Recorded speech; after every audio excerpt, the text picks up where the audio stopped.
قائمہ کمیٹیوں سے استعفوں کے معاملے پر پاکستان تحریک انصاف ایک بار پھر انتشار اور تقسیم کا شکار ہوتی دکھائی دیتی ہے۔ عمران خان کی واضح ہدایت کے باوجود 25 پی ٹی آئی اراکین نے بغاوت کرتے ہوئے قائمہ کمیٹیوں سے مستعفی ہونے سے انکار کر دیا ہے۔ مبصرین کے مطابق لمبی قید کی وجہ سے عمران خان کی پارٹی پر گرفت ہر گزرتے دن کے ساتھ کمزور ہوتی نظر آتی ہے۔ اسی وجہ سے پارٹی رہنماؤں نے ذاتی مفادات کے تحفظ کے لیے بانی پی ٹی آئی کے احکامات کو پاؤں تلے روندنا اپنا وتیرہ بنا لیا ہے۔ خیال رہے کہ بانی P T I Imran Khan کی ہدایت پر یوں تو پبلک اکاؤنٹس کمیٹی اور 5 قائمہ کمیٹیوں کے سربراہوں سمیت 51 اراکین اسمبلی نے استعفے دے دیے ہیں، تاہم پی ٹی آئی سے وابستہ 25 اراکین اسمبلی تاحال مختلف کمیٹیوں کی رکنیت سے مستعفی ہونے سے انکاری ہیں۔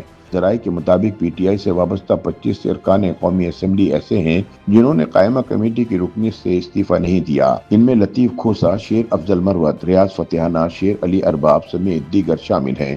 ذرائع کے مطابق تاحال پارلیمانی کمیٹیوں کا حصہ رہنے والے پی ٹی آئی کے اراکین قومی اسمبلی میں سلیم رحمان، سہیل سلطان، بشیر خان، محمد نواز خان، محمد عاطف، ذوالفقار علی اور نسیم علی شاہ شامل ہیں۔ اسی طرح مبین عارف، اسامہ احمد میلا، میقات علی خان، غلام محمد علی افضل شاہی، سعد اللہ، عمر فاروق، ریاض خان، محبوب سلطان، لطیف کھوسہ، عائشہ نذیر، میاں غوث محمد، معظم علی خان، عنبر مجید، میاں فیاض حسین اور خواجہ شیراز محمود نے بھی ابھی تک اپنے استعفے اسپیکر قومی اسمبلی کو نہیں بھیجے۔ واضح رہے کہ بانی P T I Imran Khan نے پارٹی کو قومی اسمبلی کی تمام کمیٹیوں سے مستعفی ہونے کی ہدایت جاری کی تھی، جس کے بعد جنید اکبر خان نے پبلک اکاؤنٹس کمیٹی کی چیئرمین شپ سے، جبکہ بیرسٹر گوڈ نے قانون و انصاف، انسانی حقوق، آئی ٹی اور ہاؤس بزنس ایڈوائزری کمیٹی کی رکنیت سے استعفیٰ دے دیا تھا۔ مجموعی طور پر پی ٹی آئی کے 51 اراکین قومی اسمبلی نے اپنی مختلف کمیٹیوں سے استعفیٰ دے دیا تھا، تاہم 25 اراکین اسمبلی عمران خان کے احکامات پر عمل کرنے سے انکاری ہیں۔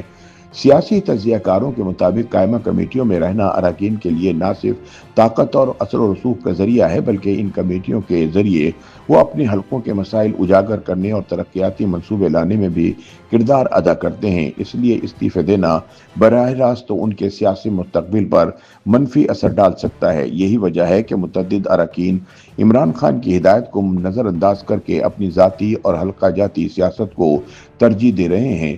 تاہم بعض مبصرین اس معاملے کو پی ٹی آئی کے اندرونی انتشار اور تنظیمی کمزوری کی علامت قرار دیتے ہیں۔ ان کے مطابق اگر قیادت کی ہدایت پر پارٹی کے رکن عمل نہ کرے اور کوئی باز پرس نہ ہو تو یہ جماعتی ڈھانچے کے لیے خطرناک ثابت ہو سکتا ہے۔ ایک سینئر مبصر نے کہا کہ پی ٹی آئی اس وقت 2 محاذوں پر لڑ رہی ہے، ایک بیرونی دشمنوں کے خلاف اور دوسرا اندرونی بغاوت کے خلاف۔ اگر قیادت اندرونی نظم و ضبط قائم نہ رکھ سکی تو یہ جماعت تیزی سے اپنے انجام کو پہنچ جائے گی۔ ناقدین کے مطابق پی ٹی آئی کے 25 اراکین کا عمران خان کی ہدایت کو نظر انداز کرنا اس بات کی علامت ہے کہ پارٹی کے اندر قیادت اور اراکین کے درمیان اعتماد کا رشتہ کمزور ہوتا جا رہا ہے۔ یہ صورتحال عمران خان کے لیے ایک بڑا امتحان ہے، کیونکہ اگر انہوں نے اپنے اراکین کو قائل یا مجبور نہ کیا تو پارٹی کے ڈسپلن اور اتحاد کا بیانیہ شدید متاثر ہوگا۔ مبصرین کے مطابق آنے والے دنوں میں یہ بحران یا تو عمران خان کو مزید کمزور کرے گا یا پھر وہ اپنی جماعت پر گرفت مضبوط کر کے دوبارہ اپنی طاقت ثابت کریں گے۔ YouTube پر گوگلی نیوز دیکھنے کے لیے youtube.com کی سرچ بار میں googly news T V type کریں۔ گوگلی نیوز کے پیج پر سرخ رنگ کے سبسکرپشن والے بٹن پر کلک کرنا نہ بھولیے۔ YouTube پیج پر اپلوڈ ہونے والی ویڈیوز سے باخبر رہنے کے لیے بیل آئیکن پر کلک کیجیے۔ آپ کو ہر نئی ویڈیو کے بارے میں نوٹیفیکیشن موصول ہو جائے گا۔